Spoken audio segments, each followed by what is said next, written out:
90% of traders don't track or review their trades, but it is the one habit separating the pro traders and gamblers. I've placed over 1,000 live trades since 2018 with a 90% win rates. Today, I'll share my statements and unfiltered P&L from last month. Traders, this is my June statements realized summaries from Interactive Brokers. Let's take a look. The first part is unrealized profits, so please ignore this.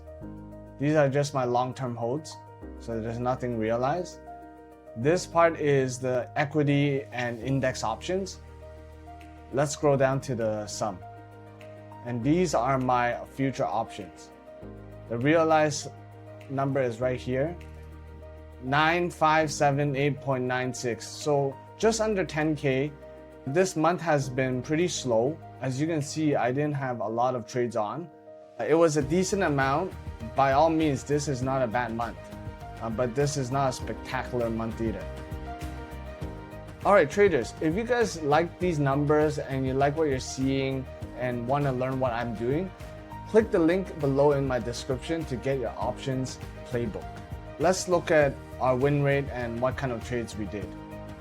I noticed in my summary I had a few 0 DTEs. So actually this month I took 2 0 DTE trades and I made just around 700 bucks from it. Not a lot because the size is extremely small. I only played 1 contract and 2 contracts in another one. I did not do a lot of them because I didn't see a lot of opportunity, but nonetheless, there were 2 winners, so that added to our realized profits. On our equities and future side, I have a lot of winners here. This whole month was a winner. My win rate is 90% plus, so I'm not surprised with these stats. However, I need to be cautious of next month because 10% is supposed to be losers and it's coming soon. And because of that, you can tell I actually didn't take too many trades this month.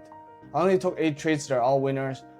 So I have been very cautious. I've been very busy in my personal life, so I took a little bit less trades.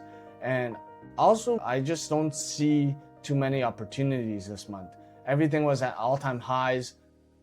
I just couldn't justify going long in the ES.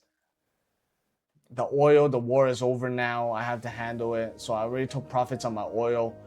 So I didn't have much to open. Traders, I'm gonna do this again next month and let's see how it goes. You guys should be able to expect to see a loser. And I love going over losers because going over winners is pretty pointless in a trade review, especially when my win rate is 90%. I want to focus on reviewing the losers instead. I hope I have a loser to share with you guys and we can go through how we lost and how I controlled the risk and what did I do to manage the risk so that it didn't blow up my account. See you next month. All right, traders, trade smart, trade safe.